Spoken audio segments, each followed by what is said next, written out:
What is the motive for writing the affidavit? What does he want to happen? Yeah, actually, yan din ang tanong ko sa kanya. Anong mapapala mo rito no, sa ginagawa mo? Sabi niya, wala akong hinihinging kapalit dito. Attorney, tulungan mo lang ako doon sa kidnapping case ko. I-represent mo ko ng free.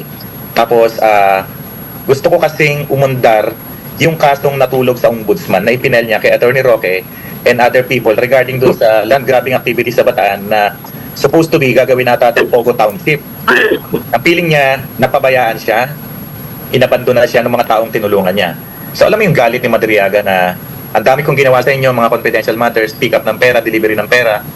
Tapos nung dinimanda siya ng grupo ni Attorney Roque, hindi daw siya tinulungan ni BP Sara. Yun, masamang-masama talaga. Okay, so personal retribution.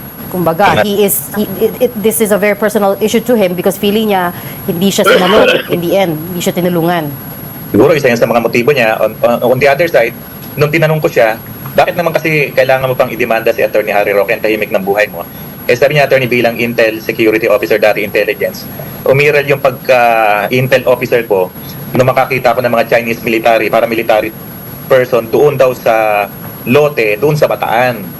Kaya sa halip na tahimik yung buhay niya, nagsimula siya ng problema, nag-boomerang siya pato nakasuhan ng kidnapping. Kaya siya nakakulong ngayon.